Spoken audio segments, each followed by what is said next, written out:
Hello, good afternoon, everyone. And please, you're all welcome to today's CPD session. It's been a while. We had a little break in between, but we are back. So thank you for making time to join in. Apologies, we are starting a little late. We had a little technical issues we had to sort out. So thank you for understanding. Luckily, we have our able um, GAN Foundation Chair who will be taking us through today's session as our facilitator already on. And we'll just give it a little.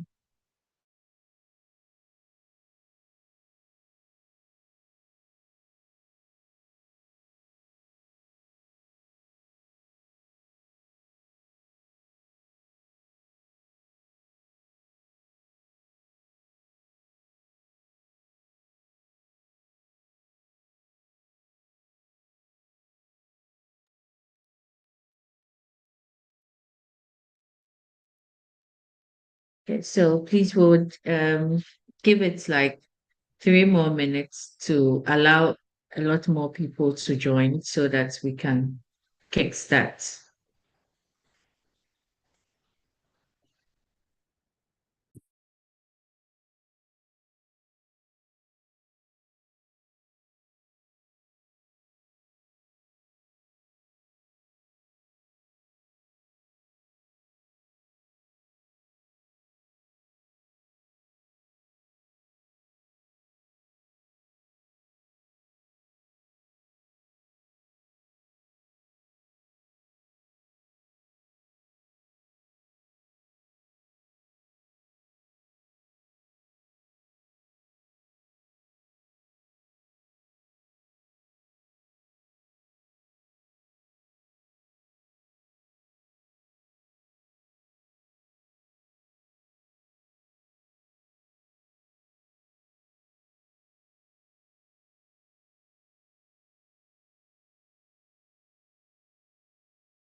Okay, thank you so much for hanging on.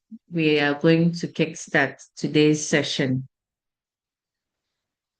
Would like to share a word of prayer before we start. Heavenly Father, we are grateful to you for another beautiful day. We thank you for the opportunity to reconnect as one family. We commit our meeting this evening into your hands that your presence will be with us and you grant us a successful one so that we can keep making impact. with your people. In Jesus' name we pray with thanksgiving. Amen. Amen. So welcome to everyone once again for today's CPD session. Maybe let me show my face.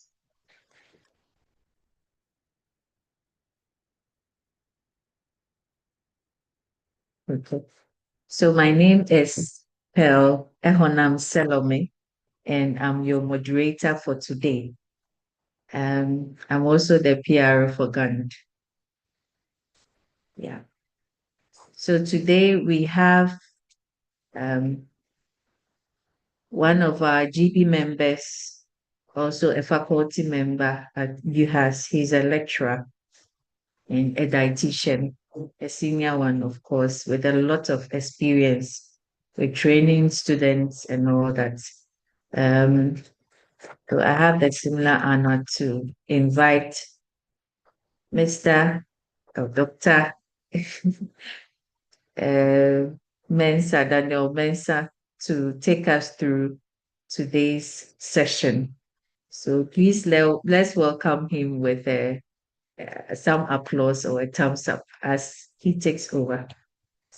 Yeah, thank you. So Mr. Mensah, please, you have the floor. Thank you. Thank you so much, Pearl. So, rightly, the name is Daniel Mensah, Mr. And I'm delighted to be with us this late afternoon. I just want us to go straight to our presentation.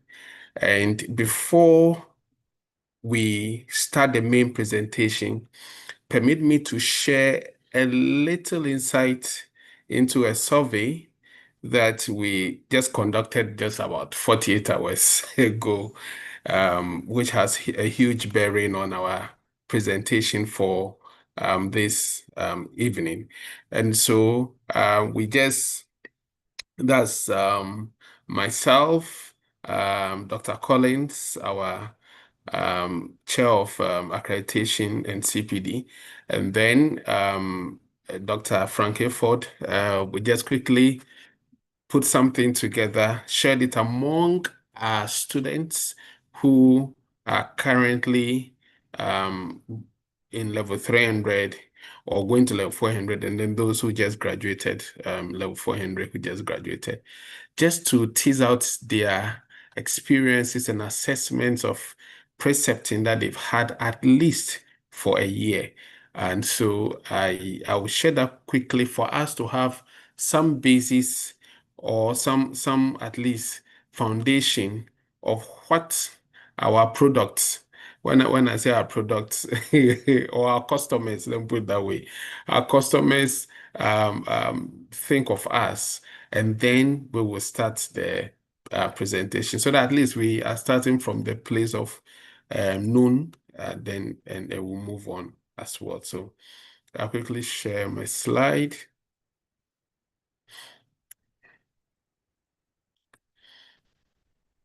Okay, I hope we can all see my slide.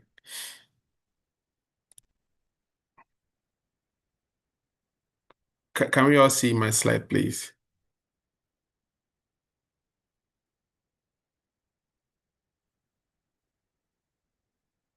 Hello, is my slide being seen? Yes, please. Okay, wonderful, wonderful. Thank you so much. All right, so like I said, this just 48 hours ago, and we had a little over 60 or so students from who with UHAS here, KNUST, and then UJ. Okay, so at least it gives us some level of representation across the country. Okay. So we did this looking at 5 sections. So we'll be looking at preceptor competence and professionalism.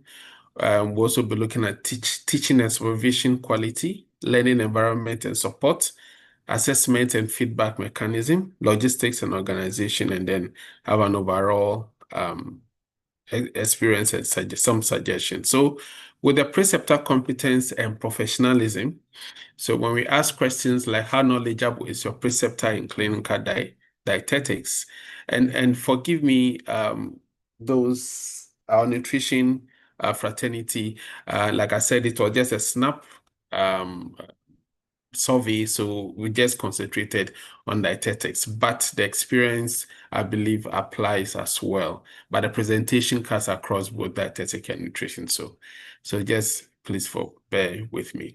So question on how knowledgeable is your preceptor? Majority said that their preceptors were very knowledgeable when it came to clinical dietetics, and whether or not their preceptor demonstrated evidence-based practice in patient care. Again, majority, also almost 66% to give us always and often, preceptors demonstrating that. And then also, how effective does your preceptor communicate clinical reasoning and decision making? Again, over 90%, or yes, over 90% are saying that it is effective. And then that's your preceptor model professional behavior, i.e. punctuality to work, ethics, respect, and so on.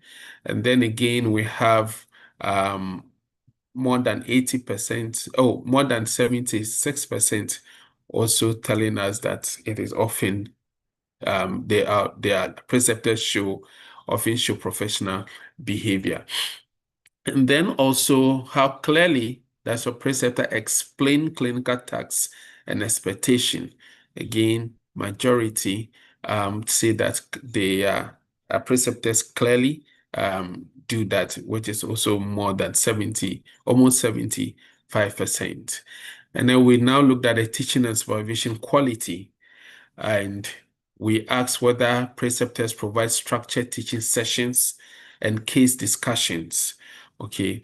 And for those who said daily were 25.8%. So that means that anytime they had to go for their clinical rotations, daily, they'll have this done. 38% said weekly, and then 26%, 22 said occasionally. Okay. So at least we didn't have anyone saying never. And then does your preceptor tailor teaching to your level of competence? Because the students come into our facilities at different level, some level 100, 200, up to 400, or even those doing postgraduate. So the question is whether the teaching is tailored towards their competence, their level of competence and learning needs. And 35% says always, 29 saying often. All right. And 28.5 saying sometimes. Okay. And then how frequently does your preceptor observe and give feedback on your clinical performance? Okay. The frequency daily is 25.8, weekly 25, occasionally 29, all right, and rarely 16.1. And we'll be touching base on all these. So, and then rating the quality of feedback being received from preceptors, at least majority says they are either good or excellent. And then, do you feel psychologically safe to ask questions or express uncertainty? And then again, majority will also say they do. Okay. And then learning environment and support. How well does your preceptor support your integration into clinical team, i.e. encouraging multidisciplinary team approach of care? And again, majority over more than 80% are saying at least there's a good integration into the clinical team. And then we also wanted to find out whether preceptors give there are intense opportunity to participate in multidisciplinary discussions or word rounds. And we also have majority say at least it is being done often, with a few saying that sometimes or rarely at all. Does preceptors encourage reflective practice and critical thinking? We have, again, majority, almost 80% at least, telling us that at least often the preceptor encourages this. And we also wanted to know whether learning objective and assessment criteria are clearly communicated at the start of the placement. Majority says yes, some say no, and then 16.1 say partially. Okay. Now, the fourth section, we're assessing and assessment and feedback mechanism. All right. And we wanted to know how frequently are you assessed using structured tools like competence log, checklists, like the log books that they are giving or any rubrics. Weekly, 29%. Majority say at the end of the placement. So normally, at the end of the placement, then preceptors will now fill the law books and all that. Okay, and 22.6 is not at all. So then I'm wondering, how do they get assessed? Interesting, isn't it? All right. And then how do you receive written feedback or progress reports during your placements?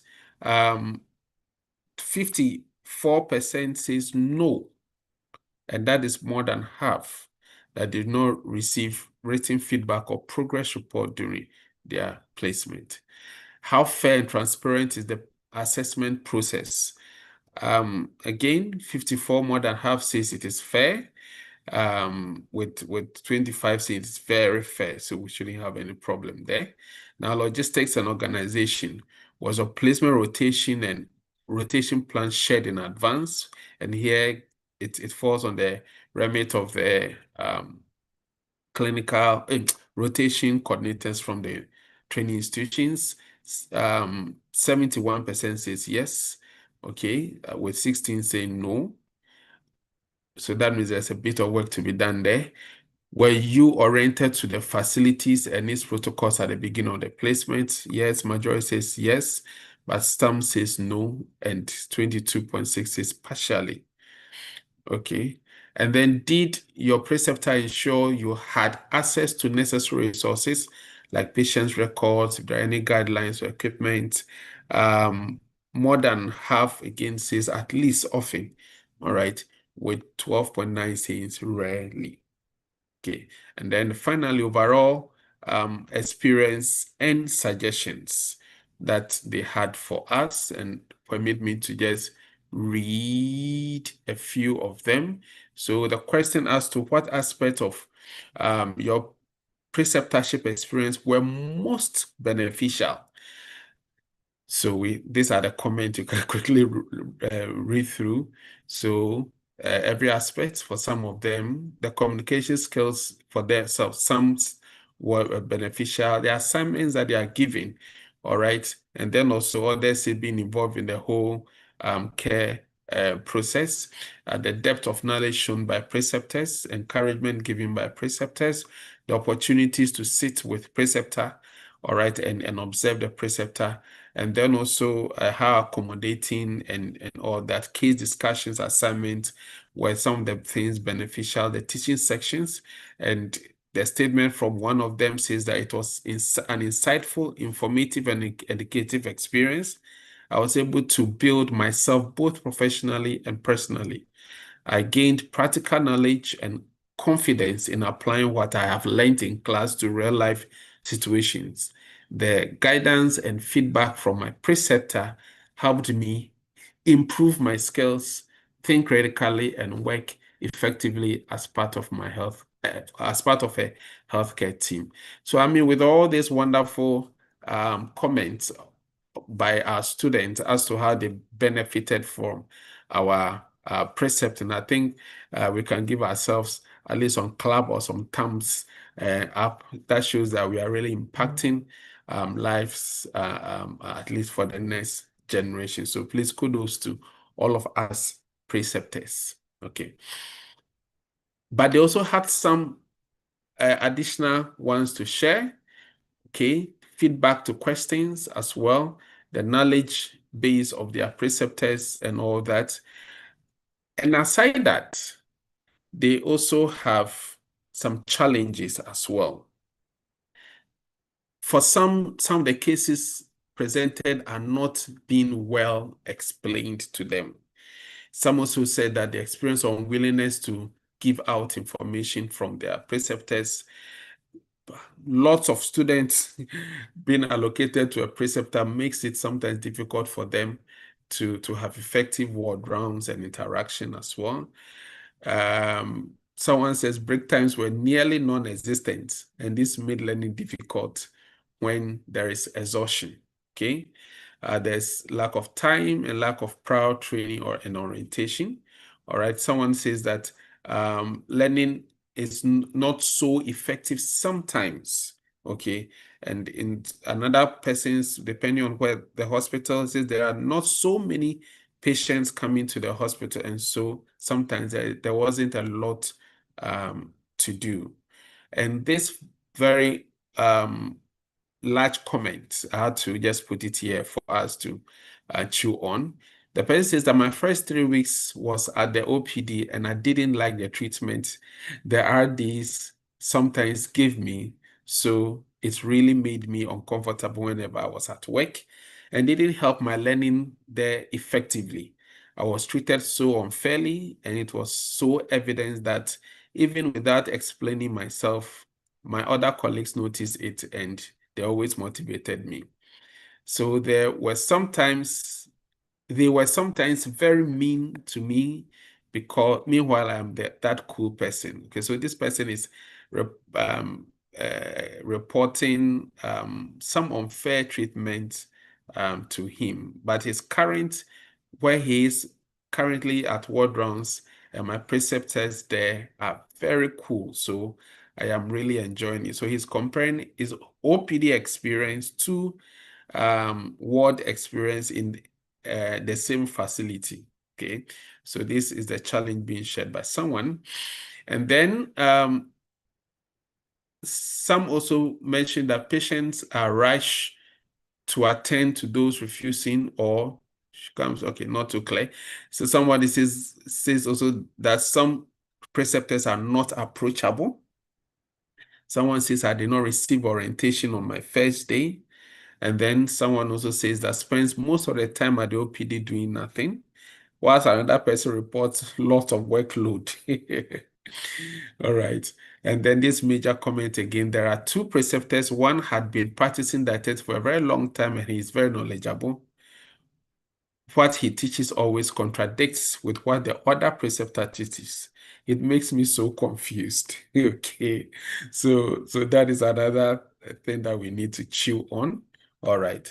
So some suggestions they give us from our students, saying that preceptors should make sure that we meet our objectives and accept in their hearts that they will do the job, promote resting hours, provide more structured approach, more correspondence during the course of the rotation will be of great help. Preceptors have to make time for clinical students as they are transitioning from the classroom to clinical practice. And then they should have more time to interact with students.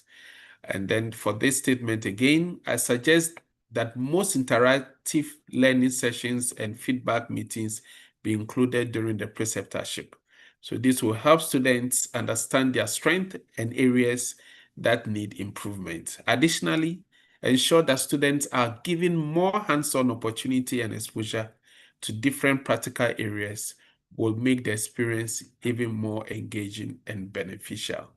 And it continues frequent discussions. Some say students should be assigned to single preceptors, and then spending more time at the hospital will also help. Proper orientation to the unit will also help. And then this one also says, I suggest that our preceptors are encouraged by the school authorities to work with our objectives for the rotation. For all my practice at different hospitals, one common thing I noticed was that almost all the preceptors don't work with our objectives. The only time they get to use that is when they are marking the book.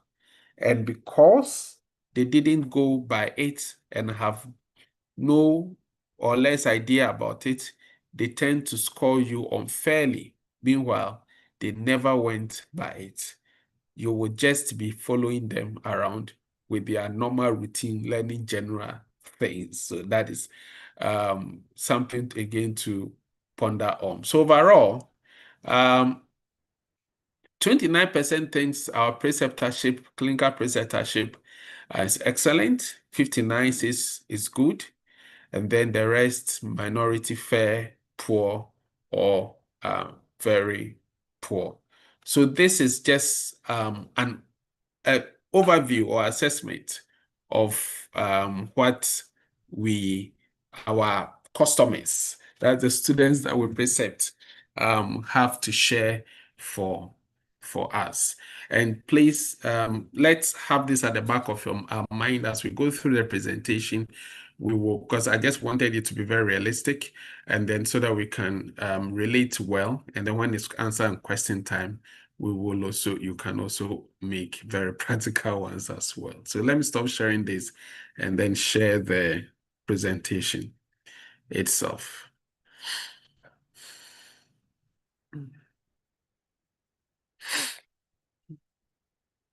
Okay.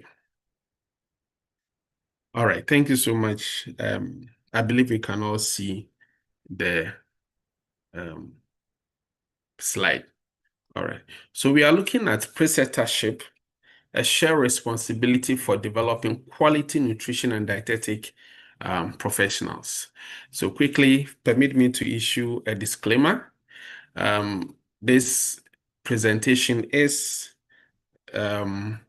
for purpose of information, education, and professional advice only, and the views represent my and not any body that I'm affiliated to, like GAN or UHAS or any other. So please. So we'll go through this outline. Now, for the introduction, dietetic nutrition preceptorship is defined as a structured, supervised experiential learning process in which a qualified nutrition professional, typically an RD or an RNUT, guides, mentors, and evaluates dietetic or nutrition interns or students as they apply theoretical knowledge to real-life clinical, community, food service, or research settings. And so you realize that preceptorship is both for students and for interns as well.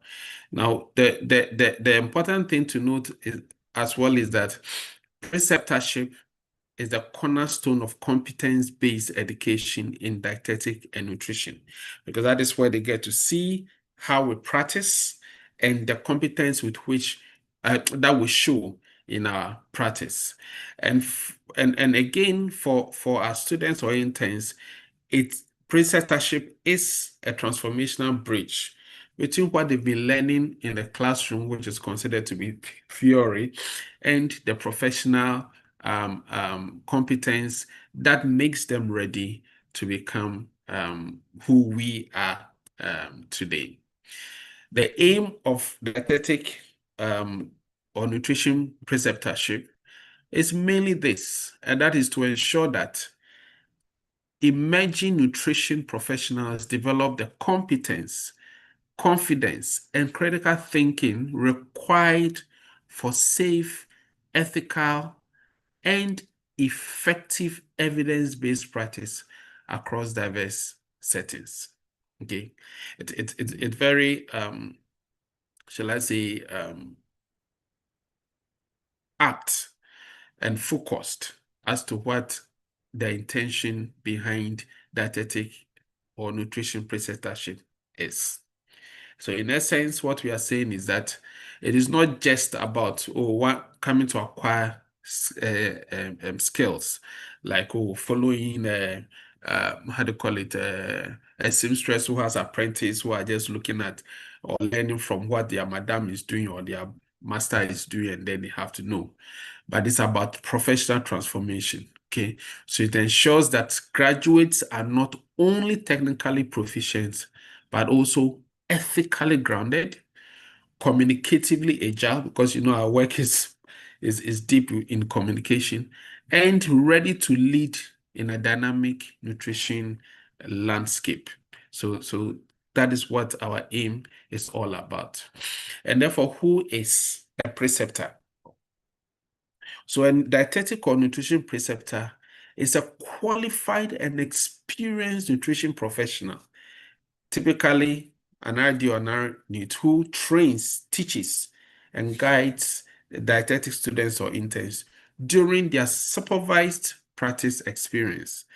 Okay, and I got this from the reference down there. So this is who a dietetic or nutrition preceptor is defined to be, and the highlighted word qualified and experienced. So that is why sometimes maybe Charlie, you just got posted. You are not up to 1 year or 2 years, and you realize that no no student is being sent to you yet, because we assume that you yourself, you are now building the experience to be able to mentor others as well. All right. But I mean, mentorship, preceptorship in the area of dietetic, and I believe in nutrition as well, has been with us since the inception of formal training, which started with the stopgap training in 1998, and it was a very practical oriented training for our very early seniors who went through that training. So it was chiefly under on preceptorship with, of course, the necessary theory teaching as well. So if you look at that picture, you see our senior Adi Nana Kofi and Dr. Hayford at the corner. That then he was how do you call it? I think an intern who is being precepted. So he's keenly observing his preceptor, taking him through training. Okay. So the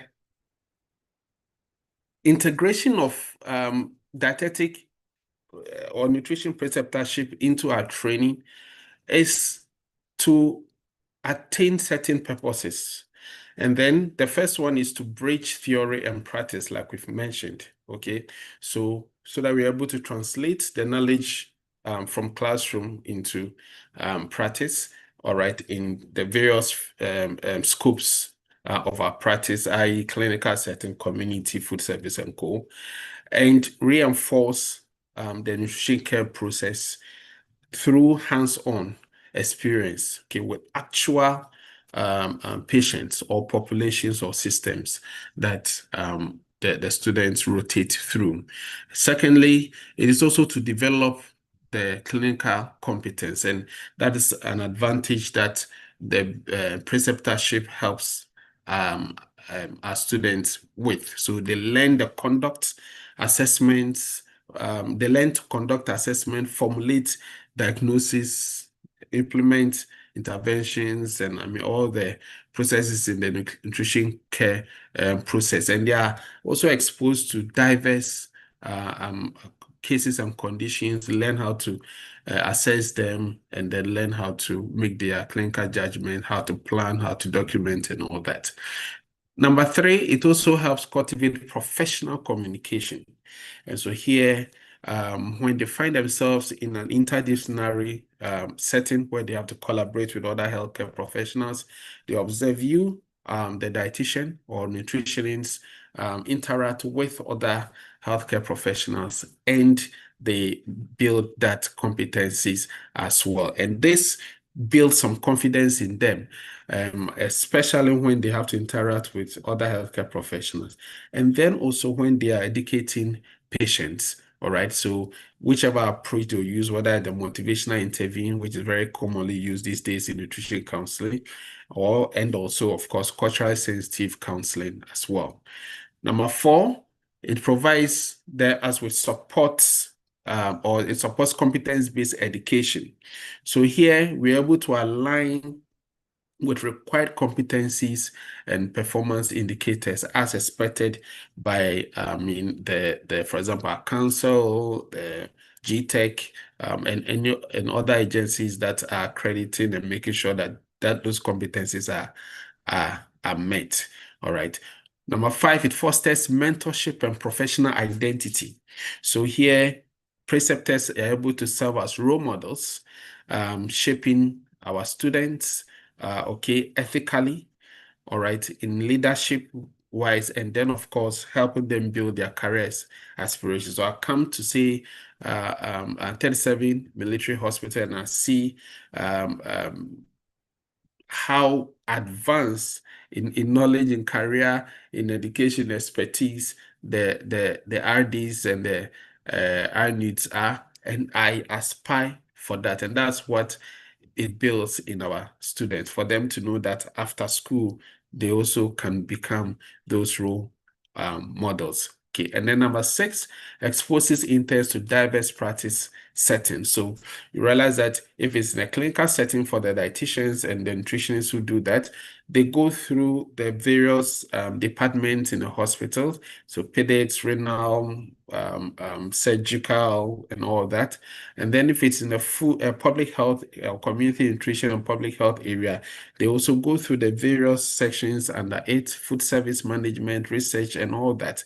They are exposed to all this. And so they are able to adapt, build adaptability and system thinking across the healthcare continuum.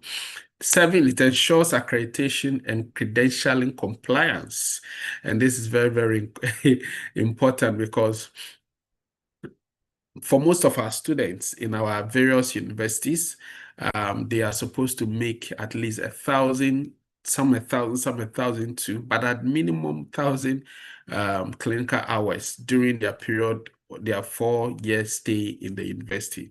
And if a student does not meet it, then he can't graduate or even be eligible for internship. So by your help as preceptors, you help the students ensure that this is met as well.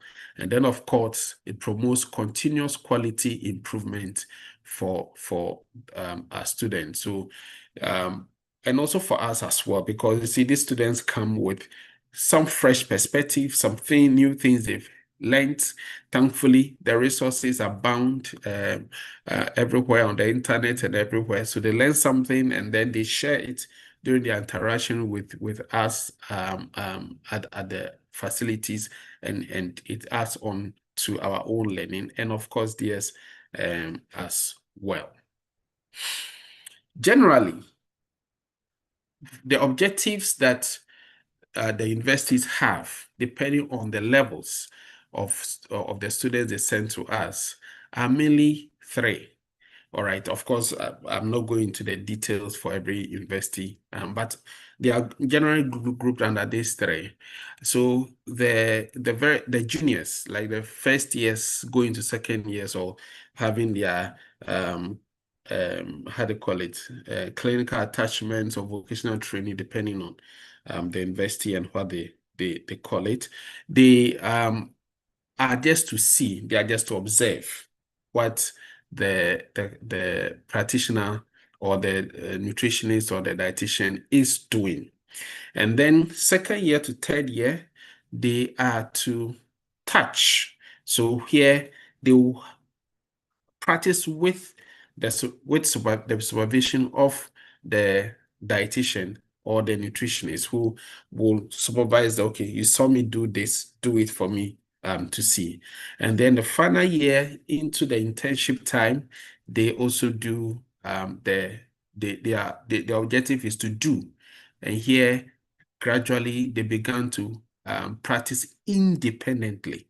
They began to practice independently. So, like you see in this, so here you see a dietitian who is taking a student through. So this would be touch, isn't it? Supervised.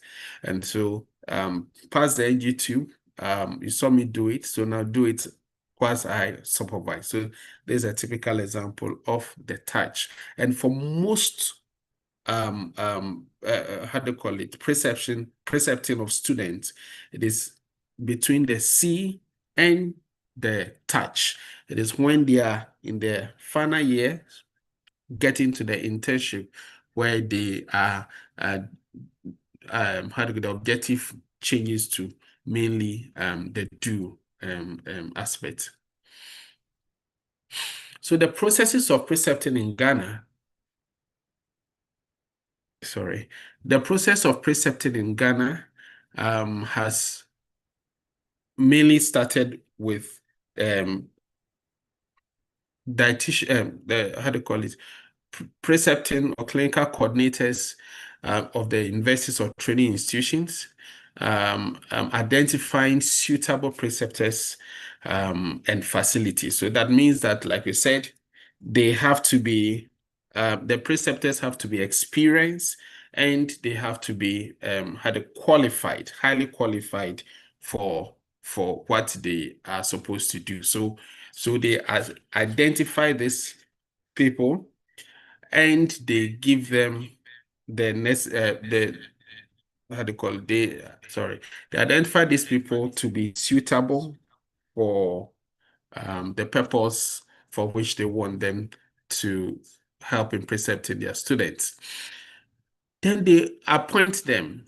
So please, if you're a preceptor and you have not received appointment from your precepting how do you call it, university or institution, please ask for one because it's going to be helpful one day, especially when you have to ask for CPD point, because if you are precepting, you stand to gain some CPD point from the council. And so your annual appointment as a preceptor, you can table it at the council and they will award you some points for precepting.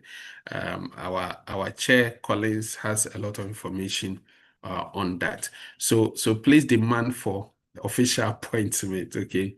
And then after that, mainly the training institution will have to establish some MOU or some sort of agreement with the hosting facility. So for instance, UG will have to have some agreement of a sort with, say, Kolebu Teaching Hospital, so that they can bring their students through for precepting. The universities or training institutions are also responsible for organizing periodic preceptorship orientation or training on the institution's training requirement. So, like some of our students were saying that the aims of their learning objectives were hardly even considered. And so, and this could, I don't have data so this is just anecdotal. So this could be as a result of probably the infrequency with which orientations are organized for preceptors to know what objectives they need to meet with the different levels of students that come through them. All right. So then after the orientations have been done, students are deployed, they're deployed by the training institution, received by the facilities. Orientations are provided, they are integrated into the dietetic department of the facilities, and then of course mentoring starts, and then it ends with assessment of the students, mainly through the logbooks, to ensure that all objectives have been met. All right, so let's start with the orientation. It's expected that prior to rotation, okay, when we receive the students, mostly what I've observed and done some myself But mainly, I believe that every facility will first do an orientation. One of the things that they tell the students about how they need to dress, the time they need to be at the facility to start the day, the direction to facility and meeting location. So, for example, showing them where certain places and are within the facility. Okay. Um, if you have a car as a student, this is where you need to park. All right. What is the time for meals? Like some of our respondents were sharing that they hardly go for break, so it affects their ability to study. And you know how important food is or going for a break is. So all that communication should be given to them.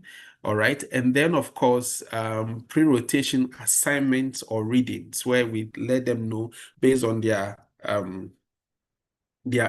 study objectives. We let them know what assignment reading materials they should start how to call it, reviewing, and then we give them some assignment as well.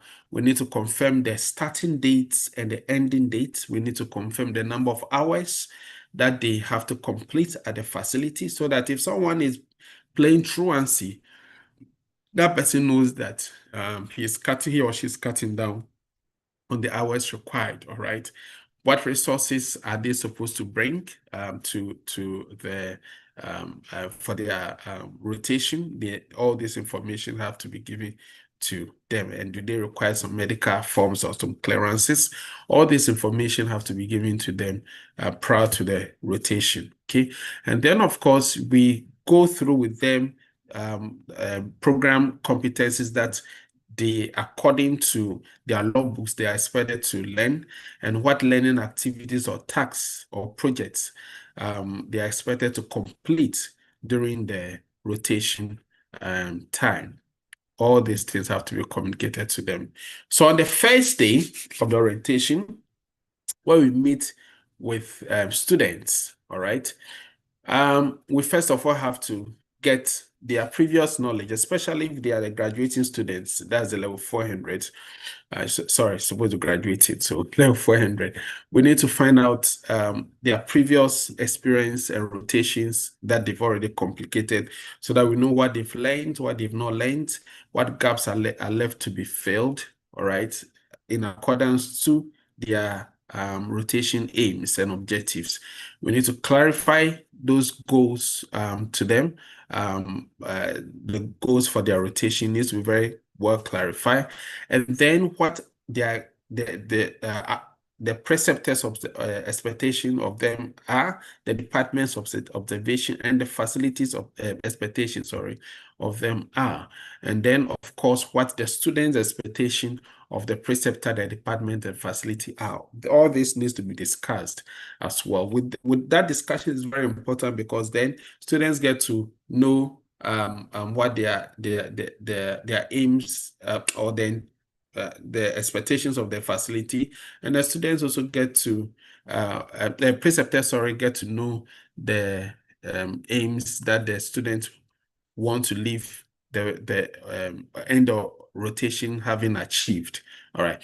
Then, of course, we outline scheduled preceptor-student interactions for observation and feedback. Very, very important. So, for example, if you decide that, okay, every Friday at the end of the week, we want to review, just have discuss your time this week at the how do you call it, oncology ward. Then the preceptor in charge of that ward has that feedback discussion, which could be with a group or individuals based on what they observed in each student. And then, of course, it's also important to review a typical day at the rotation. So the weekly one is different, but every day one is also essential, especially when it comes to student by student how they call it, assessment, again, based on what we have observed. And then we need to review student schedule for the entire rotation, including each preceptor. So we draw a schedule for them, and we discuss with our students or interns expectations regarding professionalism, punctuality. When you are sick, what do you do? All right. When the weather is not good, what do you do? Because these are some of the things that we don't call. It's raining at my end, so I couldn't come. Please, I'm not well, so I want to stay home today. What are the processes as far as these things are concerned with you, so that it doesn't or reduce any form of friction between us and the students? Okay.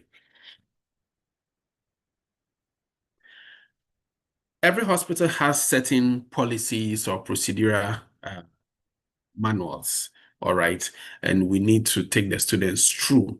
If there are any SOPs, if there are anything, we need to take the students through.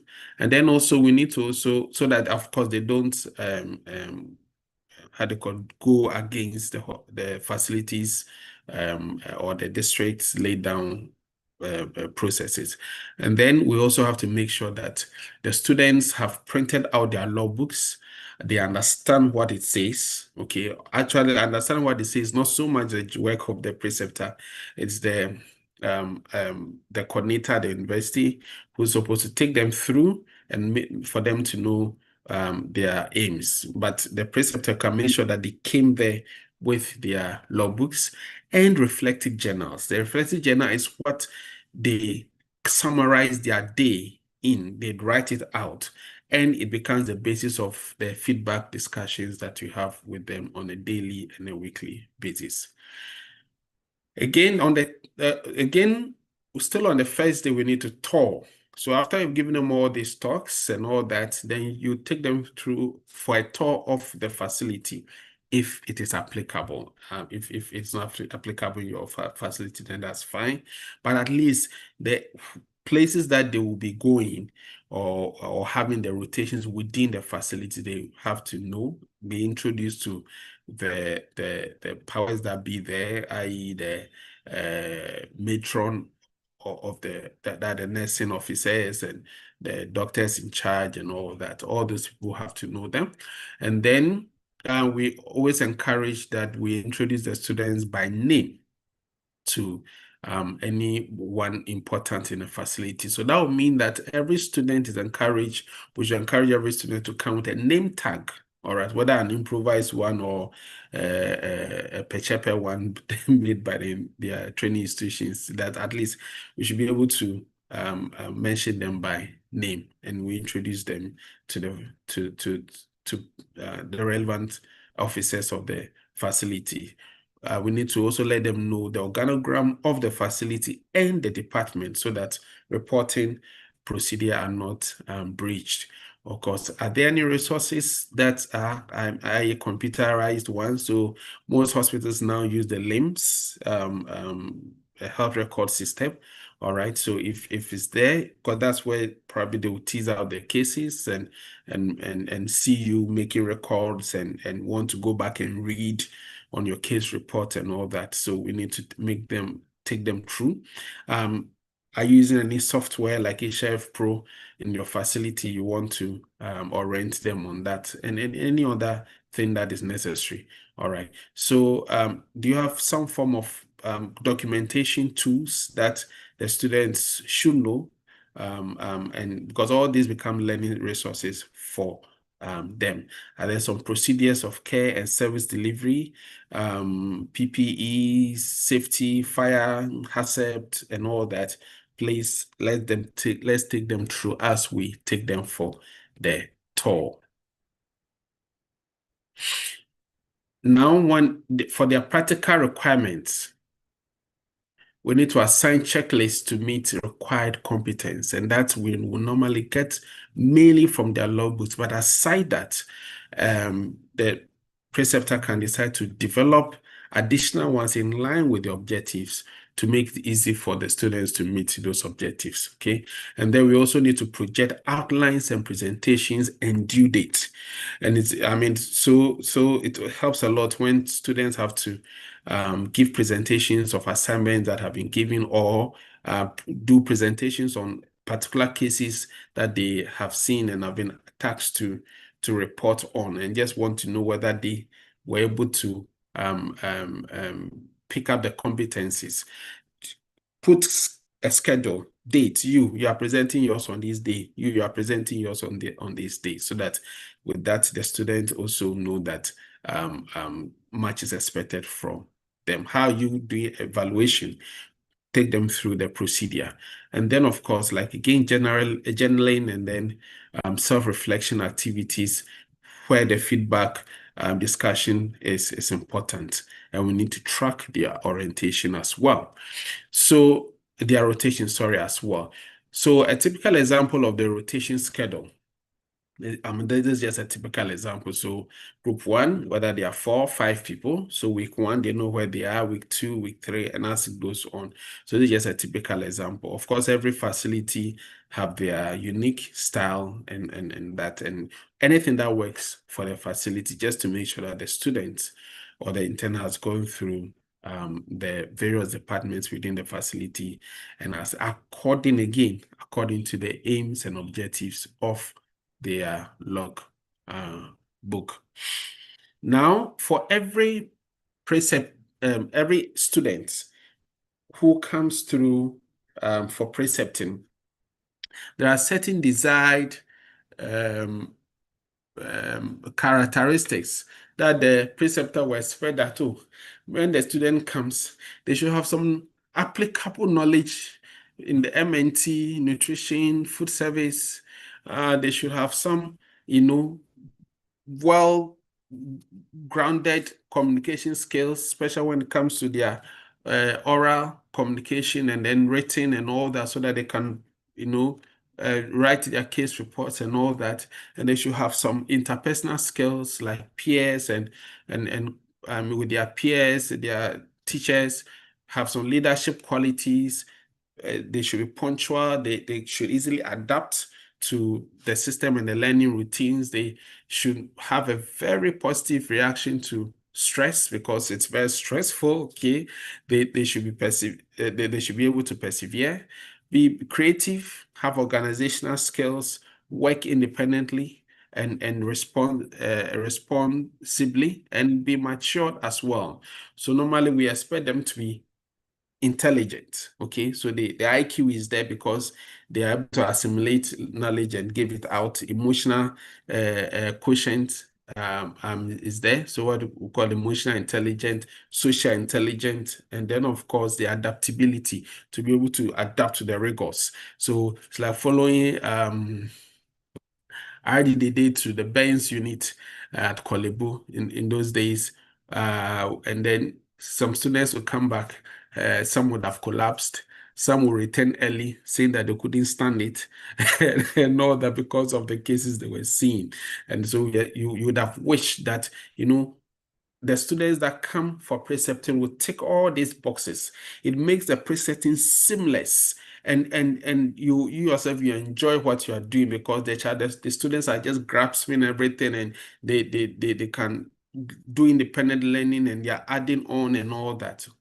However, unfortunately, it's not all our interns or our students who possess this ability.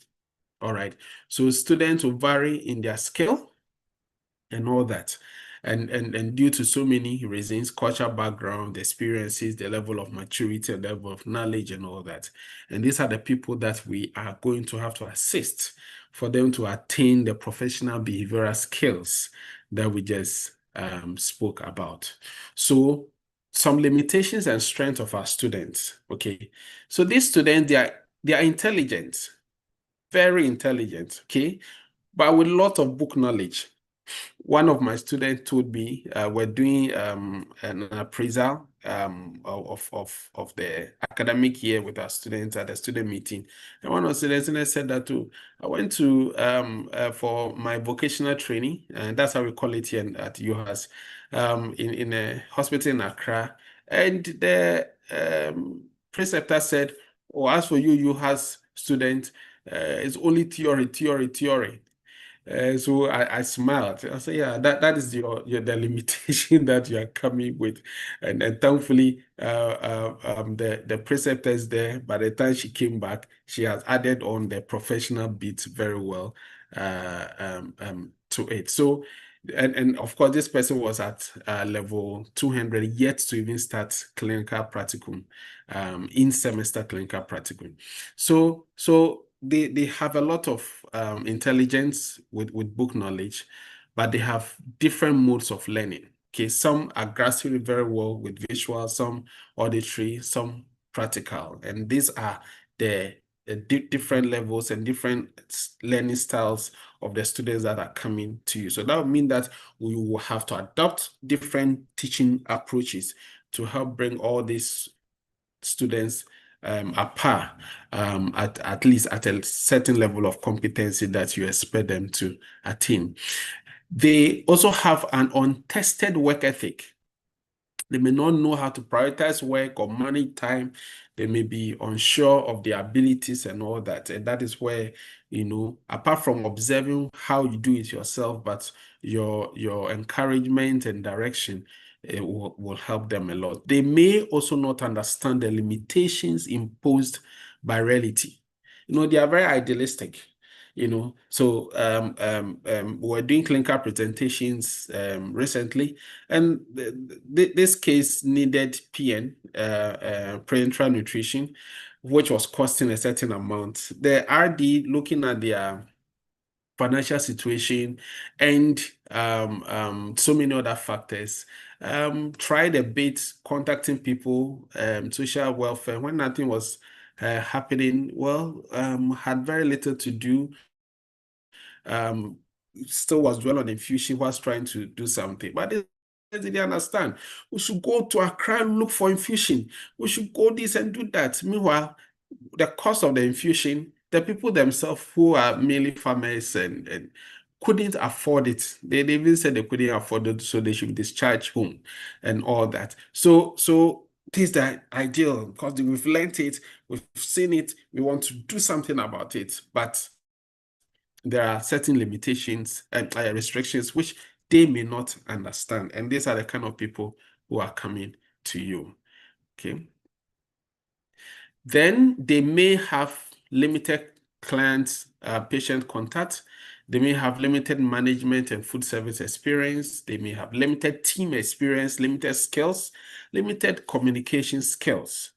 So don't assume that a level 300 or a level 400 student has advanced clinical, knowledge or and skill in clinical, in field knowledge and administrative knowledge.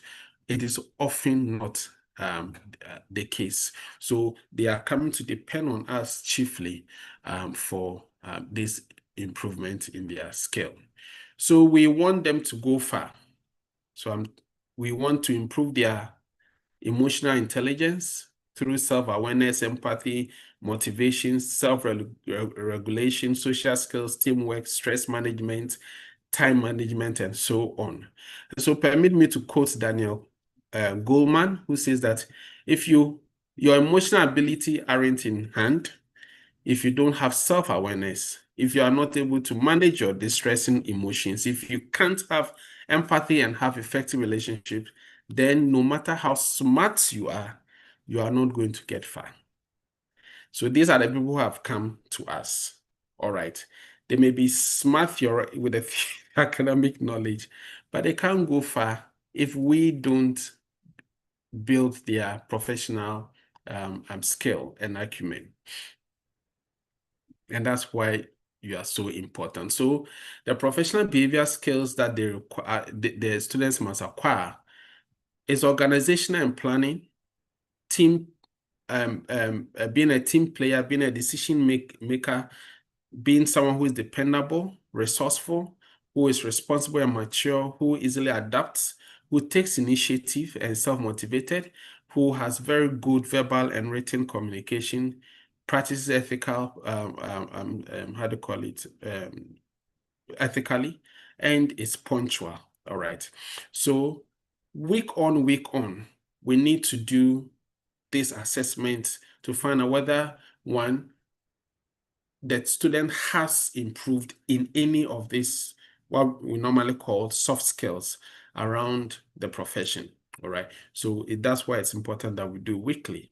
And then at the end of the rotation, Okay. Now, you will also have to assess whether the student has attained. So before we even write anything in the logbook, that feedback discussion with them help gives us a very good how do you call it, outlook of whether or not the student as a group or a particular student A or B has actually met the minimum requirement that of the goals and aims for that particular rotation. And this is what is very important. So we are to model the role model professional behavior in these students. And the skills we need to show are one, letting students observe us. We are doing it, they are looking at us do it. Okay. And some of the ways we can do this is one, communicating effectively in all areas with the students. Let's share the knowledge we have with them. Let's include them in our decision making. Let's model professional behavior. So if it is punctuality, they see me come to work early. If it is the way you need to dress to the ward or to the consulting room, they should see it.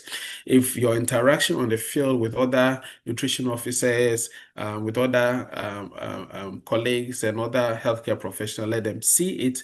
Let discussions be mainly work related, and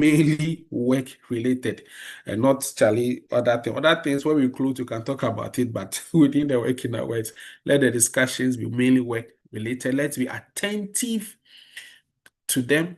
Okay, let's provide clear instructions, and then also let's be organized and let them see us being organized. Additionally, we also need to take into consideration that most of these students vary in the skills we spoke about earlier. And how do we help them improve? We need to ask students about previous experience, like I said, but have them list their goals for the rotation. And this will help you know whether or not they themselves understands the objectives for the rotation, whether they have gone through an orientation on that prior to coming to you. If there are any disparities, you help them align it well so that they know that, okay, for this rotation, I'm supposed to acquire competence in A, B, C. All right. And then we also need to find out their preferred mode of learning. Like we said, some learn visually, some learn through practice, some learn. So let's find out that as well. Let's allow lots of practice. So they came here for practice, practice, practice. So yes, even though we may do some teaching, we may do some presentation teaching and stuff like that, but the practice should be more. Okay, so that the teaching that we do is just to add on a bit to what they are seeing in practice that they need to acquire theoretically as well. And then we need to show them how to prioritize our work. It's very important, especially those of us who are in a staffed facility where you are doing a lot of things. They should see how you are prioritizing your work. And then provide them with efficiency tips based on your experience that's over the years. You need to be open with students to share personal issues pertaining to the work. So last time, for instance, I had this patient who had a similar thing, and this is how I went about it, something like that, okay? And provide students with strategies to overcome barriers to learning, okay? So we need to support students to be more prepared. So the orientation helps, and encouraging them to read, have resources to study also helps. And then we need to consider what mentoring can provide to help students to be more prepared. That also helps as well. Providing evaluations of students' performance is very important, and we are going to the feedback, how to go about the feedback session. So objective evaluation should be done using competencies, mainly competencies. So for this semester, we are supposed to learn how to conduct nutrition assessment. And so, how well have you been able, with all the observation, the assignment, the presentations, the practical sessions, the instrumentations that you've gone through, have you built those competencies for week 1, week 2, and all that? The evaluation should have input from all preceptors. Very important, especially when they have gone through rotation on different departments. We can have a session where for each student, evaluation inputs are given from all preceptors on that particular student for general. Okay. And then we need to schedule a time to review with them. We need to consider professional behavior evaluation. All right. Professional behavior evaluation. So their evaluation of their behavior should be premised on their professionalism. Okay. And then also comments that are specific regarding strengths and area of improvement can also be included. So these are just the journey through giving protocol and feedback to our students or interns. So we need to ask the student to evaluate him or herself before you provide them any feedback. So Charlie, these 3 weeks, 4 weeks that you've been here, how do you assess yourself? So we need to ask that the feedback should be provided in a somewhat private setting. So especially when it is about a particular student and some criticism that you want to offer, or some, bringing out certain ills or negativity that you want to discuss, it shouldn't be discussed in the open with everybody there. So find some level of privacy. But if it's a general discussion you're having about a group, then that's the different thing altogether. And then, of course, the time feedback, we need to time the feedback to be as immediate as possible, especially with the daily one. So, for instance, you observed a particular student consistently doing the wrong thing. You don't wait for the end of the week. After the session, or even sometimes immediately during the how do you call it, the act, you quickly have to prompt the student or call them aside and then do the correction. And at the end of the day, you also give the student a feedback. The feedback should be delivered frequently, okay? And the feedback is key because, as you read in the survey, feedback is always something that some of the students said was not so forthcoming or excellently done or regular. Feedback should be aligned with specific goals communicated earlier. So the goals that you communicated during the orientation time for their rotation should be the premise of the feedback that you'll be discussing with them. Now, we need to balance positive feedback with constructive criticism and encouragement as well. And then the feedback should be directed to a specific behavior which needs to be changed. So if I come to work late all the time and you want to give feedback to the group, instead of saying, some of you come late, you don't come early, some of you, meanwhile, I'm the only one, the rest come early, then it becomes a bit, what is going on? A bit demoralizing to the rest. It's like they are even coming early is not being appreciated. So call me aside and then let me know that my lack of punctuality is not professional, and then help me out on what to do to improve that. So we need to manage that as well. And then we need to provide feedback in a respectful manner as well. And this respectful manner should encompass clear communication with the student to check his or her understanding of the importance of what you are trying to bring to their his or her attention. And then we need to correct any misunderstanding about the feedback that we are giving them. So that's why the feedback should be very clear to the student. It should include specific strategies by which the students must improve their performance. And finally, we need to continue with more challenging tasks as the student gains competence.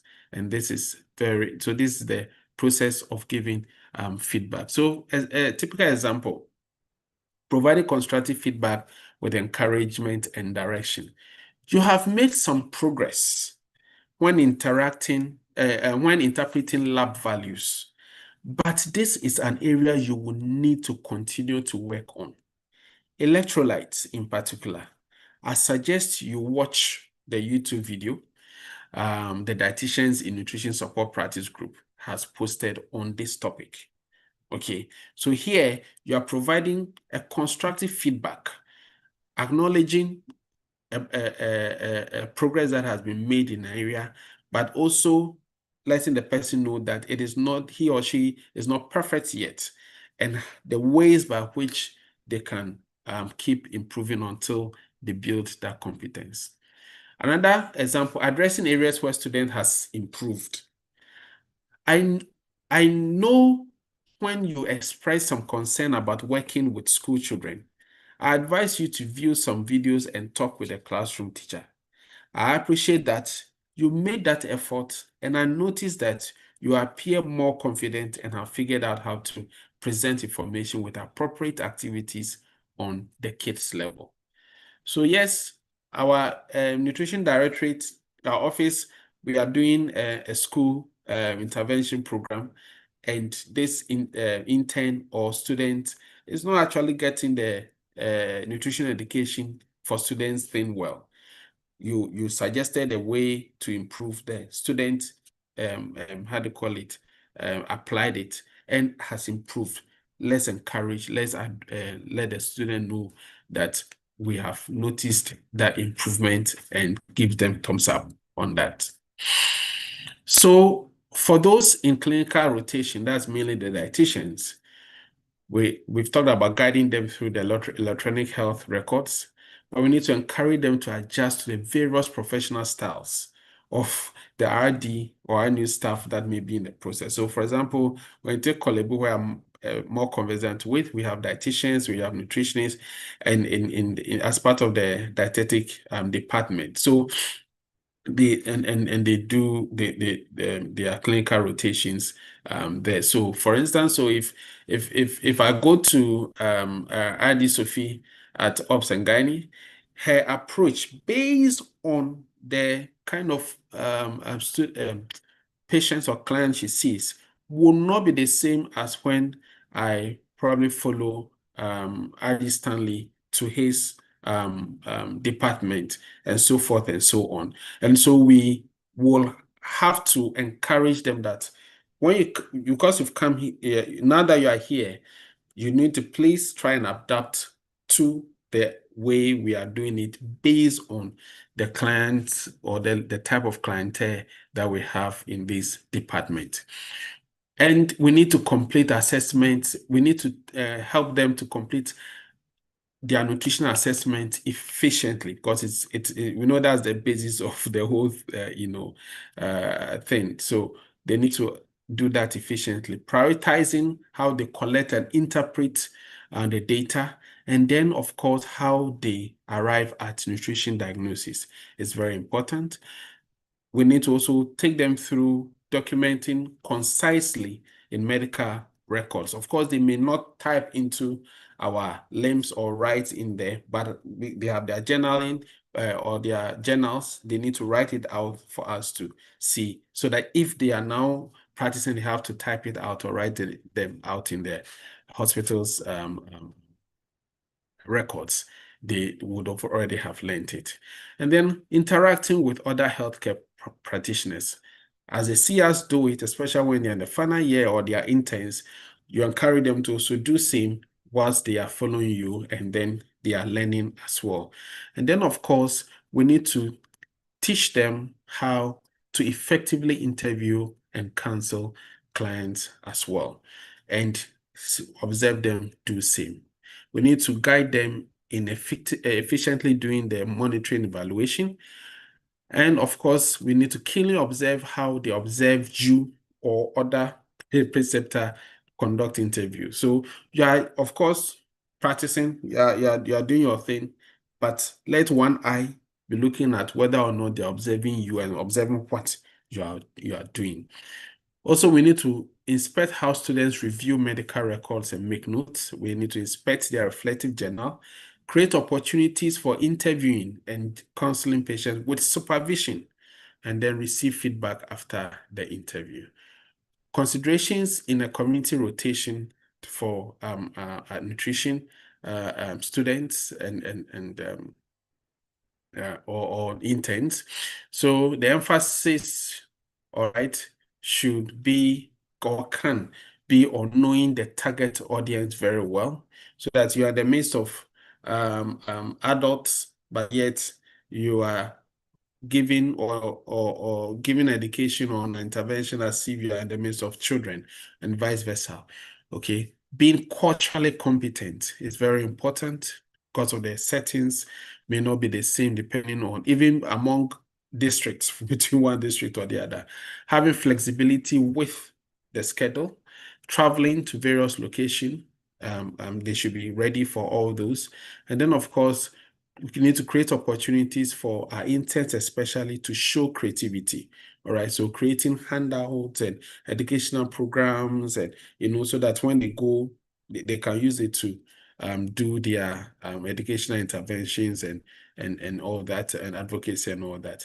And then even the use of social media as well. So a model that has been tested to effectively work when doing precepting is what they call the Dr. FEM. It's just an acronym. Okay. So the D stands for demonstration, presentation, problem solving. The R stands for rehearsal of content. The F stands for feedback and correction. I, independent practice. And then the R, review. And M, motivate, and to motivate to persevere. All right. So while are we demonstrating, we are allowing the student to observe the professional at work. We discuss problem-solving techniques. Rehearsal, practice with the students the skill they need to have learned by now. The feedback, be open, corrective, and specific. Give hints for efficiency and thoroughness. Quiz the student and emphasize thoroughness. Then the independent practice, that's the I of the firm. Assign deadlines for specific tasks. Short deadlines as student progresses. So as they progress, give them shorter deadlines. On smaller tasks, allow students to sink or swim. Okay, you know what I mean? So, Charlie, on small tasks, not the one that will cause any harm. I mean, let them go along making all the mistakes, and then during the feedback, you point those things out as areas of improvement. And then review, have students demonstrate tasks, identify strengths and weaknesses, and don't assume anything when you are doing that. Request rehearsals again and again if it's needed. And then the motivation, which is the M, where we need to explain why good and conscientious work makes a difference and to whom it matters. We need to help the students learn how to collect data, how to interpret it, and how to synthesize all that. All right, so there are some strategies that we can also use as well to help, and the slides will be shared so we can. But I just want to quickly, lastly, get into the end of my presentation. The benefits that normally comes to us as preceptors.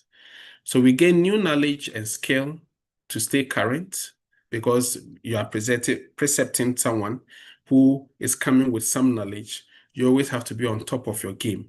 And so you have to consistently keep reading and keep learning, and it keeps you knowledgeable and skillful. You have that personal fulfillment that you are sharing knowledge with a next generation. It gives you the opportunity to network. So because this person after some years will also become an RD or an ANUT, and it's already part of your network as well. You know the benefits in that. And when students come on clinical or attachments, or the interns come around, they support our day-to-day work at the facility. And then, of course, we have the opportunity to give back. We build a pipeline of future employees, because then you're able to spot some few individuals in there who you think will best add on to your your workforce.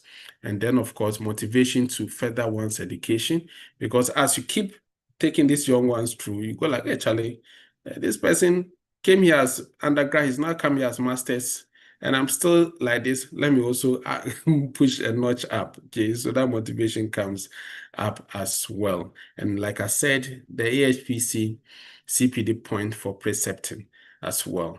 But I know we face some challenges: time constraints, workload stress, understaffed, students and interns challenges, limited space, facility barriers, low motivation.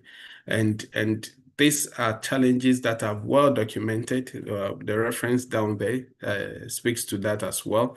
So it's not so different. And I'll not be surprised. It's not so different from what we already are sharing. And these are the things that we need to work around as well. So that is why it is important that finally, regular interaction between facility and institution is important. So it's the responsibility of both parties to talk often. Let's talk often, okay? Coordinators of the practicum from the university should clarify the aims before every rotation. And then coordinators, please let's regularly visit the facility so that we can interact with our preceptors as well. Let's recognize the efforts of our preceptors, all right? And then also, we should all be focused on the goal, and that is to be successful, and we should our effort that we put in should pay off in positive ways. So thank you very much, and I'll take any questions if we have some. Thank you.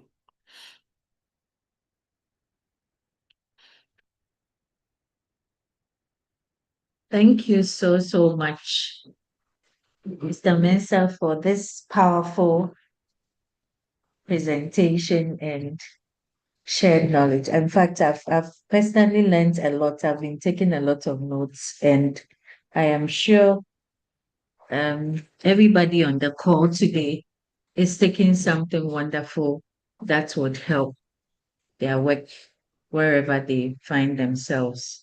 There are lots of feedback, and I don't know if there are any questions, but I would want to give opportunity to members on the call to unmute and ask questions if they have any, whilst I try to compile the feedbacks and questions we have from the chat session. So kindly unmute or raise your hand, and then we'll give you the opportunity to ask your questions if you have any. I see Dr. Lauren's hand. Okay. Doc, please go ahead. You can unmute and ask your question.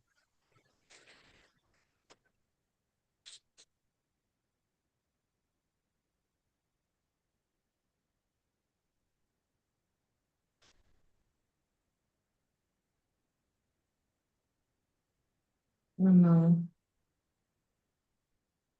Said it's not. Franklin, kindly unmute. Help Dr. Lauren to unmute so that she can talk.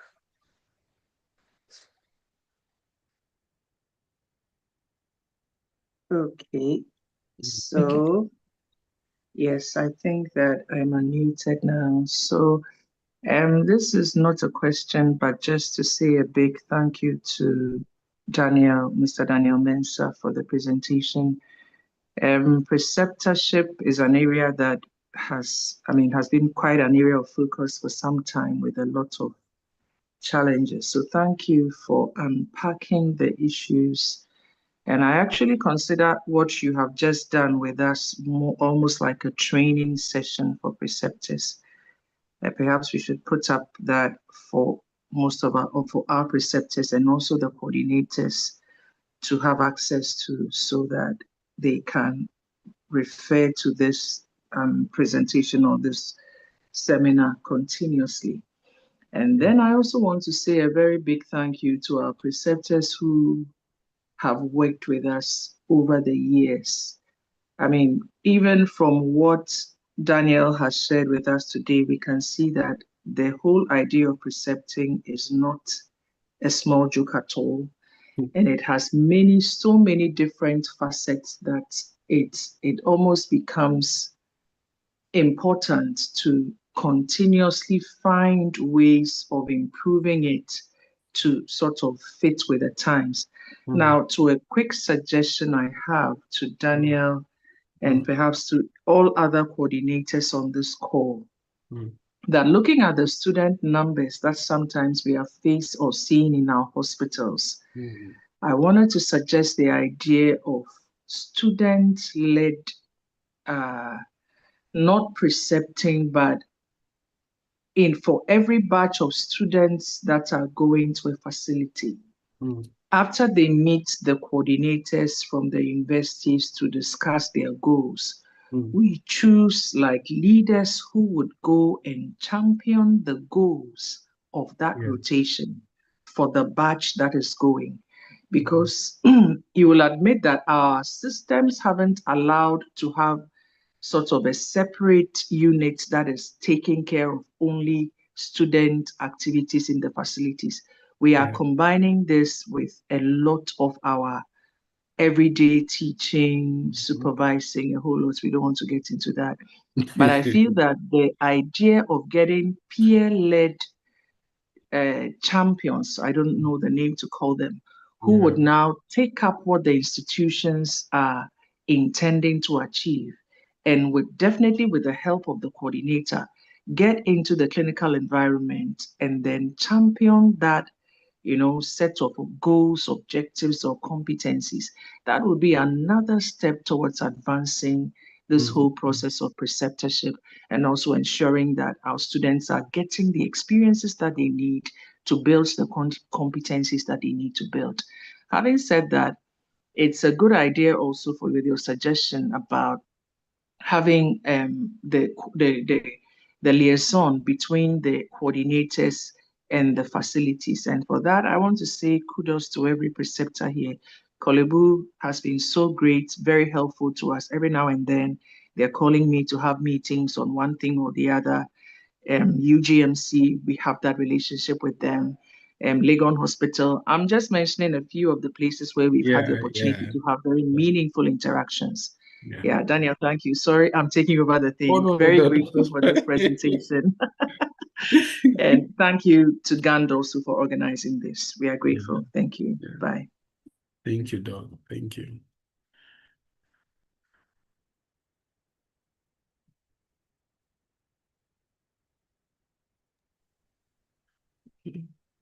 Thank you. I see Julius. Kindly unmute and then you can go on.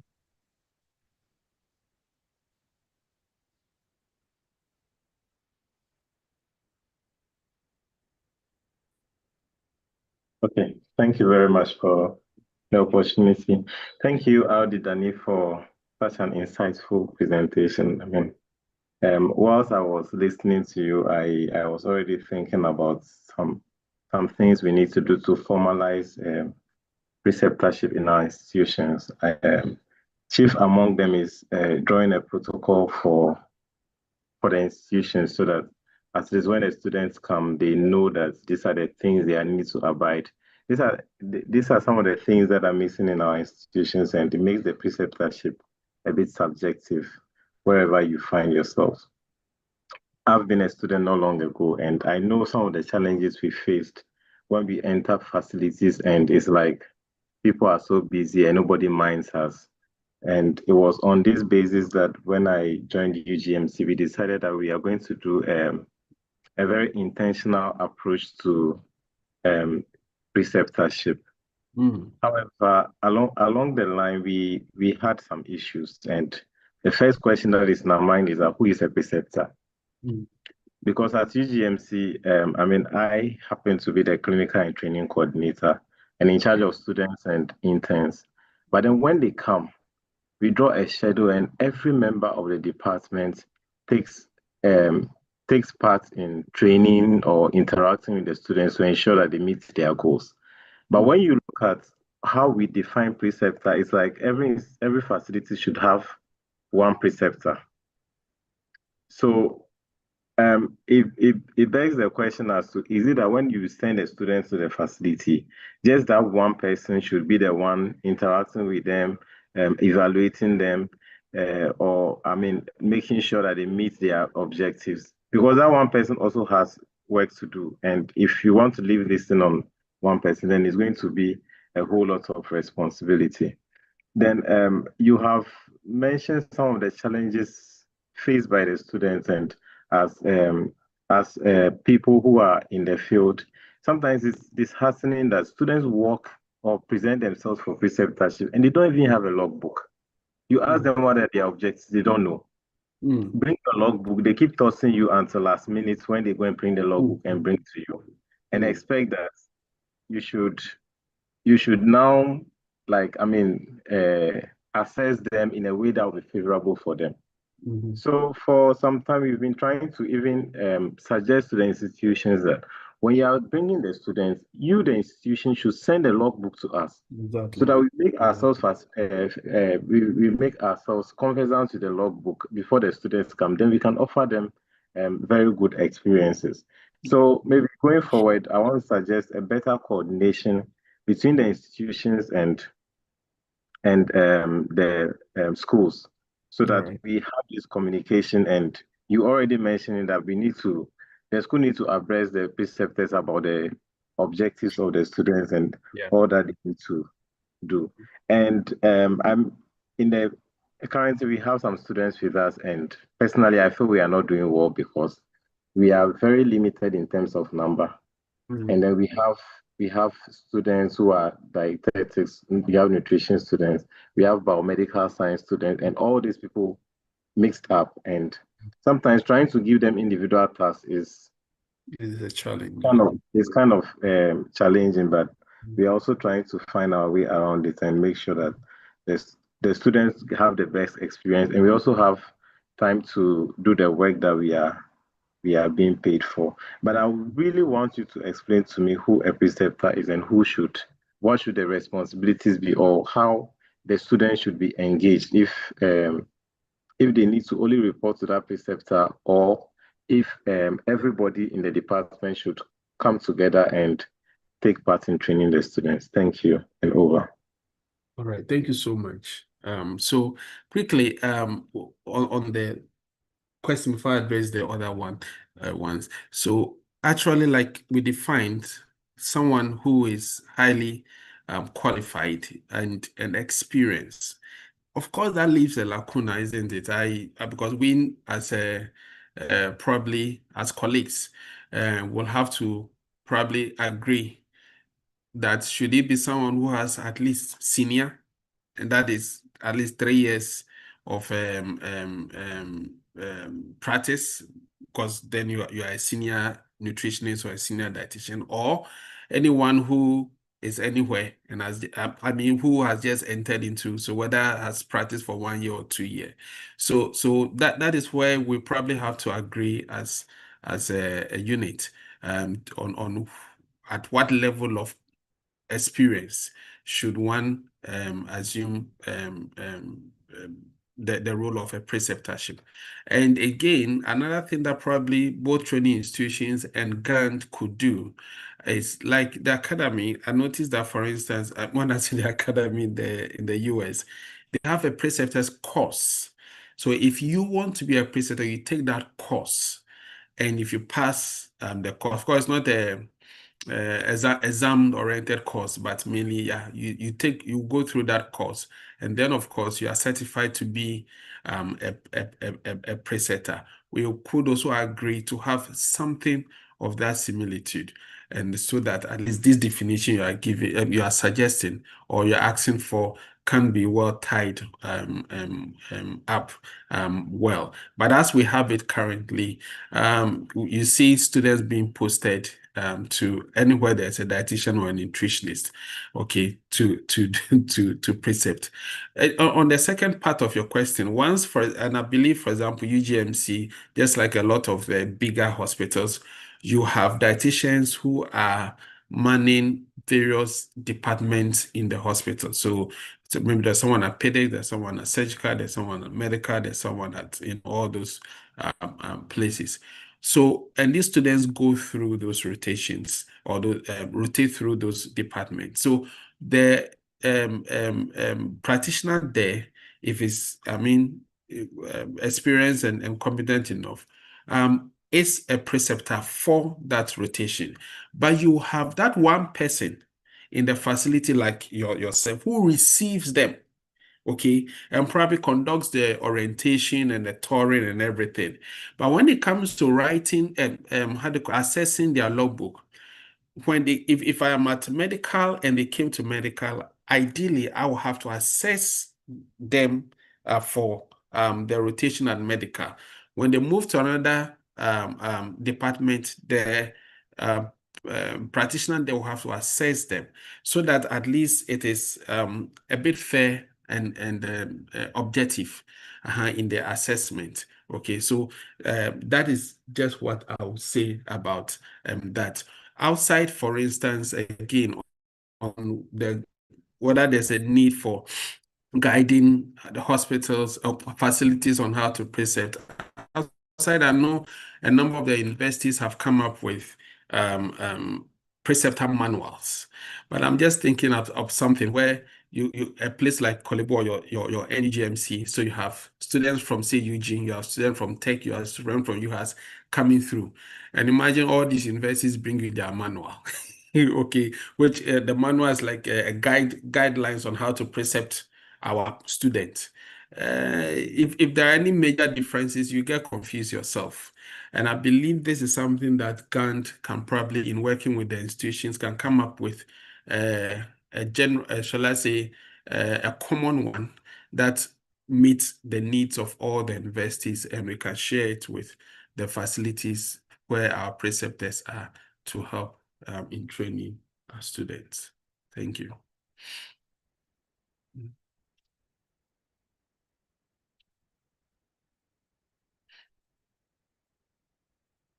Yes. Right, thank you. Mm. Thank you so much. I see President's hand is up. President, please go ahead. You can unmute and then you ask your question or you give your contributions.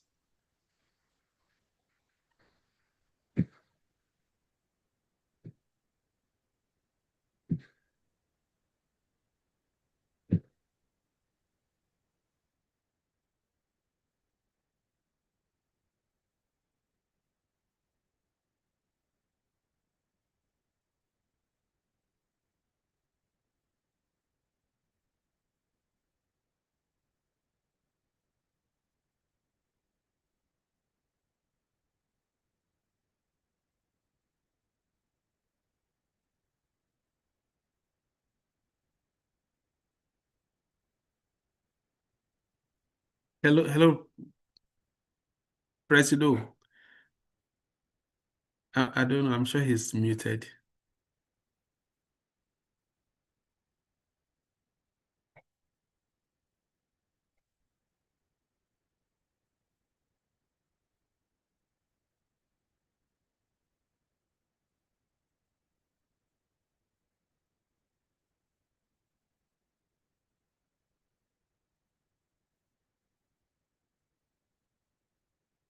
Okay. So Franklin, can you help unmute Yeah, our he says president? he's unable to unmute. Yeah. Sorry.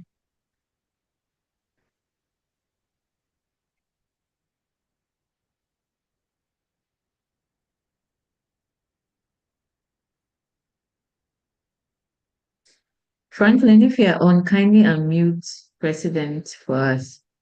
He's unable to unmute.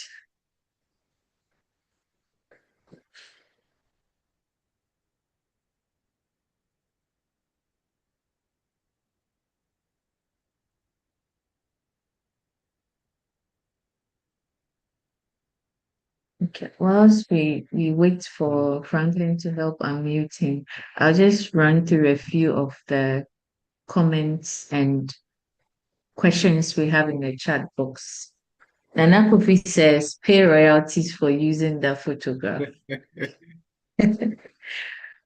Nostalgia and goosebumps you just gave me. Yeah. I hear you see me. XVP says, great presentation. Please, regarding the use of reflective journals, how practical has this been so far across institutions? That's universities and health facilities. Perhaps it's about time we adopted a format or a set of templates for reflection. Is this something that should be led by GUND, the regulator AHPC, or by the training institutions? Yes, Adepercy, you are very right. Again, considering the workload, not just with the primary work of the preceptor, but also the number of students that pass through every rotation time, it may be probably a daunting task going through the reflective journals. But as I know, and some of the universities do, when you submit your logbook, you have to submit your reflective journal as well. Okay, so then of course your clinical coordinator is able to make sure that you learn something every day. But I agree that yes, it may be time that we adopt a format that is easy to work with without asking for too much time and workload as well. And the relevant bodies can help with that. Okay. Thank you. I think RD Eric also has some suggestions. He says that this is a very useful webinar. Thank you for sharing the experiences of the students. Some comments or suggestions. An informal report of the findings will be useful to serve as a reference. Factual data can be further analyzed, sentiment, word cloud, and themes, etc., to inform us better. Maybe a formal study can also be done to take perspectives of students, interns, field professionals, and clinical coordinators of the clinical rotation experience so we can keep improving. In the near future, it will be important for our training institutions to synergize the objectives of clinical rotations to help field professionals manage student rotations and workload better. Mm-hmm. Yeah, training, as mentioned in the webinar, should be implemented regularly for field professionals so that they can keep improving the mentorship of our students. Yeah, thank you. You've got quite a number of suggestions for us. Yeah. We should be looking at expanding simulation resources, i.e. dummies, to our hospitals to help with knowledge and skills development in a safe way for our students. This can be a partnership initiative between our training institutions and the field professionals. Yeah. I mean, these are very fantastic suggestions. After doing the survey, the idea of a holistic study came to mind, and I believe we'll discuss it with any interested party. I mean, we can do this on anybody can jump on board. So you've thought right, and also with the number 4, reading it, I'm just asking myself, Charlie. For the number of years some of us have been exposed to this, how many training institutions have said that, oh, Charlie, we are buying a dietetic department in a particular facility, some handy measures or some, that food models or some BIA or some stadiometer so that you add it to helping train our students. I think it's a laudable suggestions, and the training institutions probably, I know their budgets are always tight, but who knows? they can, if it's possible, they can look at this as well. Over. Yeah. Alrighty, Sophia says, great suggestions, Eric. Um, Oh, well, hello. I think I'm through now. Okay. All right. Please Yes, go thank ahead. you. Thank you very much, Adi Danny. Awesome presentation. I think you have to start thinking about writing a book on this subject. Yeah. I think that where we are now, in fact, the suggestions that have come up are very, very, very good. And I think RD Collins has taken notice of them. So it can be discussed at the governing board level. So we know how we can help fine-tune and make it easier for both preceptors and students during these vocational or clinical rotations. I realized that, like somebody raised, those of us who have been precepting for the past 15 or so years, you realize at every point in time, you have a mix of people.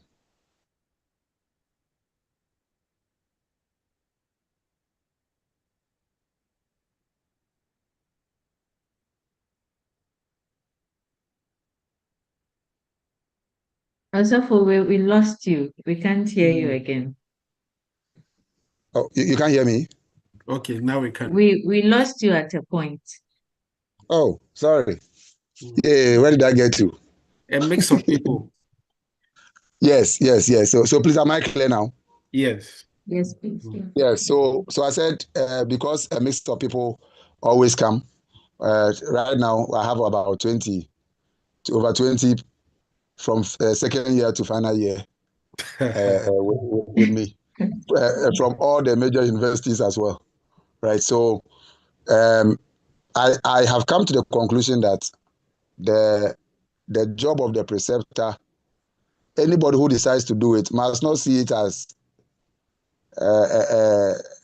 what, a side job or a passive something. It is actually an active job, and that you must factor it into your own activities for your annual appraisal. Mm-hmm. So you put it in that you are expecting to maybe precept about 50 or 60 or 100 students, and this is what you are going to do. In fact, when we look at the appraisal forms of many of the dietitians proud to promotion, you hardly see that, but they precept as well. So it gets to me, and I get to understand that many people don't see it as a serious work. It's like, oh, the students will come, they will pass around, and they will go, will fill their forms. But it's like with what Danny has just taught us and explained, it is more than that. So I will want to encourage all those who have just started, who have gone to the dietetic centers, the nutrition centers for just a year or two. If you look at the various objectives you are supposed to meet, even though there may be maybe the head of department or a few people who will be the quote unquote non-preceptors, the work can be spread across everybody who is a practitioner in the department, because everyone can help at least a level and a student from a particular section to meet an objective. Yeah. Just that the overarching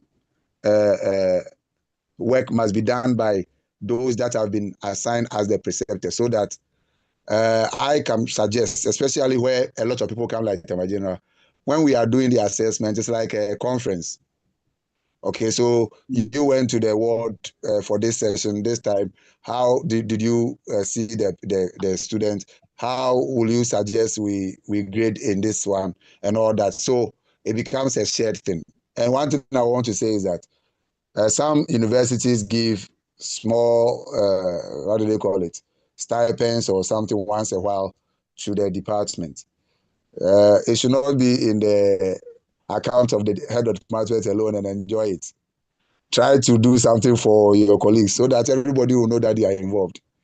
Otherwise, when it comes, they will pour all the people on you, and no one person can do the preceptorship work. So that is the encouragement I want to give to our colleagues. You are doing well already. Let's keep up.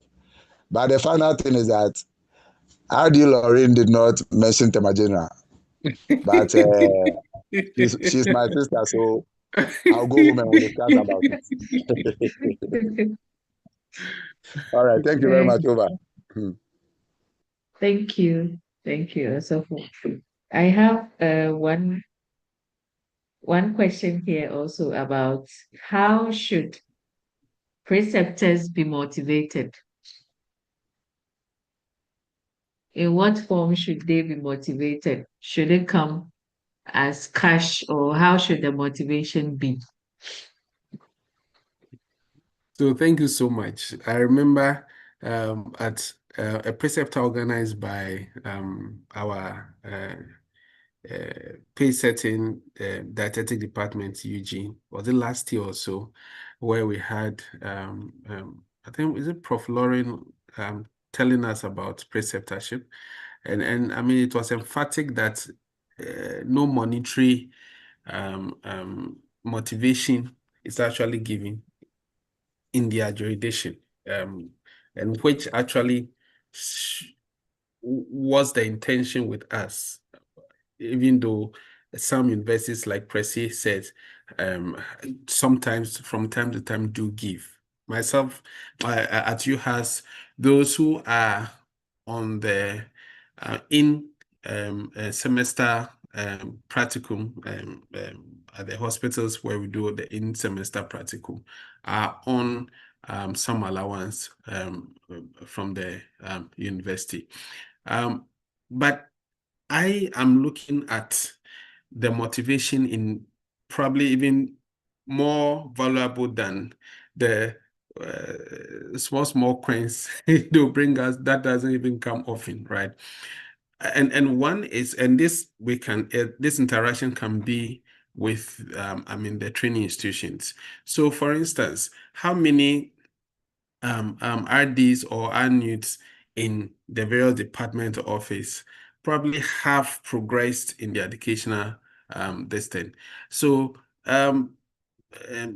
UG, Dietetic Department, we from probably Tema General Hospital, two of our colleagues are applying to come and do their masters. Please, can you make sure that they get admission? It's a nice subtle way of we knowing that too, or UG, for instance, ensuring that too, so long as these people are coming from areas where we send students, to help them improve and upgrade and build their competency even further to keep helping us. Why not? We can facilitate the admission into, the master's program or something. These are all motivation discussions that can be had at the back end. And again, like I said, CPD points are also being awarded for precepting by the Allied Health Council as well.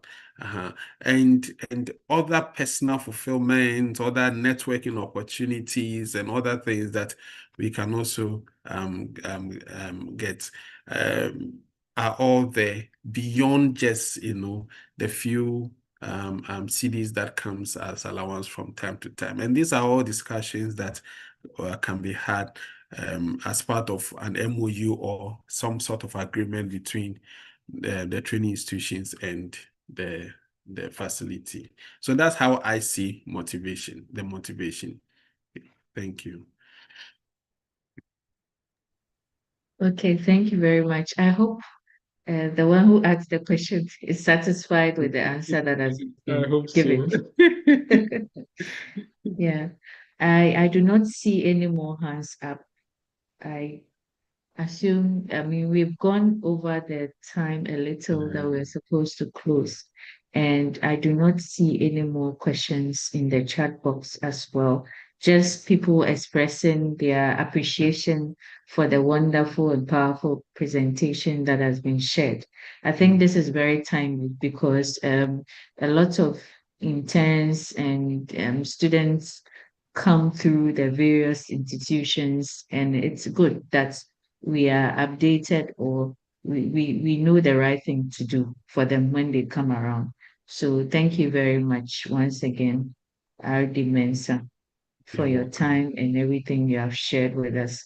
I hope that some of the suggestions that have been shared can in real time be materialized. We can have a way of maybe engaging some of the stakeholders to see how they can be implemented. Thank you. Yes, somebody said, okay, Elizabeth says, thank you for the presentation. Please, I would want to know if the stipends from universities make provisions for ends up with the hospital. I would want to know if the stipends from universities make provisions for ends up with the hospital administrators, or it is being directed to the diet unit most of the time. I think that one is an internal the system, but from what I know and what I've been used to even at Kolibu, it comes directly to the unit, the dietetic unit, and it is dispersed among those who did the precepting. But I'm not aware whether it goes to the hospital administration or not. Every hospital may have their own internal system, and so yeah. Okay. Thank you, Elizabeth. I hope your question has been answered. Please, is there any more questions from members?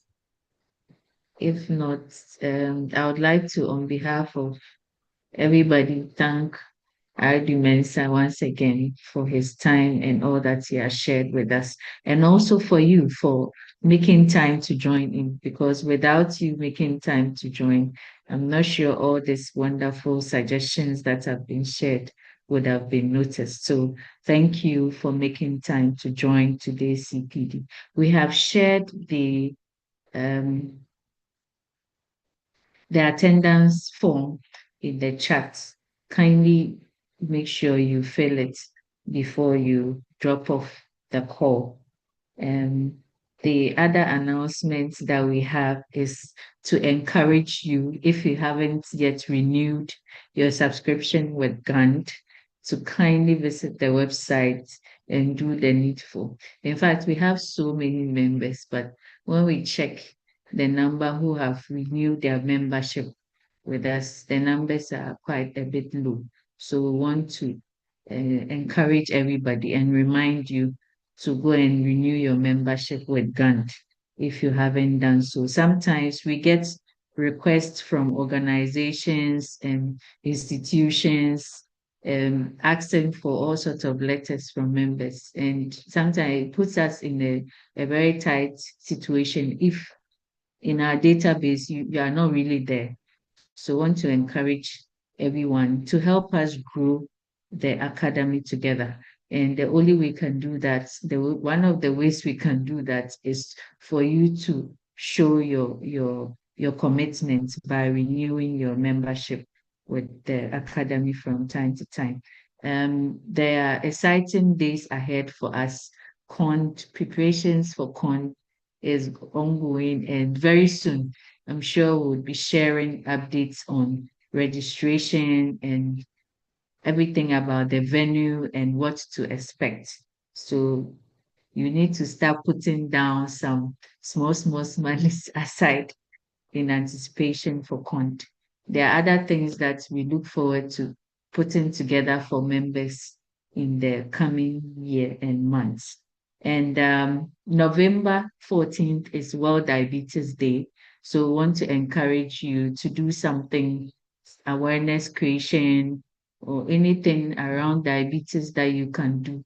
And when you do, kindly share your photos and your media appearances or whatever activity that you are able to do, kindly share with us, and then we'll also publish them on our various platforms.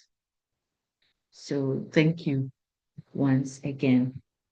R.D. Percy is asking, how does one get to complete the attendance of past CPDs, particularly when you miss the attendance link? Our chair for standards in CPD is not here, but what I know is recommended is that you go back to the YouTube channel and then you watch the sessions and you engage with him, and they'll find a way to handle that for you.